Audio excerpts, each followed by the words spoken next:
भात पनि पाक्यो। अब चाहिँ तरकारी पकाउने। ओहो तेल त सकिया रहेछ। यति राति कहाँ जानु तेल ल्याउन पनि। हल्ला गरेर बाजे भने पो छ कि तेल लिएर आउँ।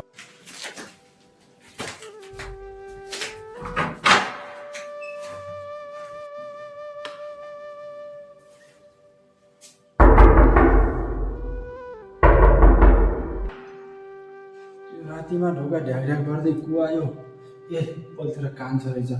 अब भित्री आएर बसेर कुरा गरौँला। के कति कामले आइथ्यो रात परे बेलामा। म त बुढो मान्छे अड्डिन सक्दैन बा। तिमी पनि यति खाटा टुप्पाउनु पर्दैन बा। ठिक छ बाजे म बसिहाल्छु।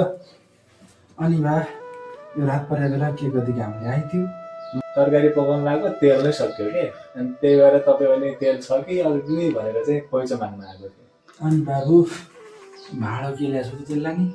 भाडो त मैले केही ल्याइन गरेँ यतैबाट भाडोसँगै लगेर जान्ला भनेको थिएँ। अब आँगन जोटेको घर हो बा। जो एउटा कराई लिएर आऊ त्यसैमा हालेर लैजाऊ ल। मसित पनि अलिकति छ बुढो मान्छे कहाँ लिन जाम्ला मलाई जान पनि सक्दिनँ। ए ल हस् बा म गएर चाहिँ आइहालेँ है। ल बा कराई लिएर आएर अब यसैमा लगेर जाने त होला नि। हुन्छ बा अहिले एक छाकलाई गए त तिमीलाई पनि भइहाल्ला। बाबु कराई लिएर आइसक्यो।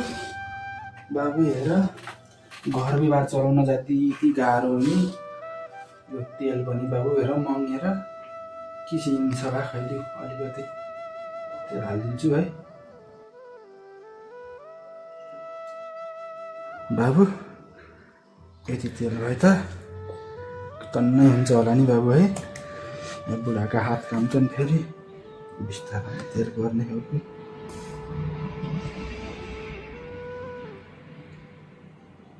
ए बा यो त हातमा लाउने तेल दिएको कि पकाउने तेल दिएको? बाबु कराईको पिता बढी चिल्लो भएको छ। यति भए त पर्छ त एक छाक भइहाल्छ बा। यतिले त पुग्दैन नि बा।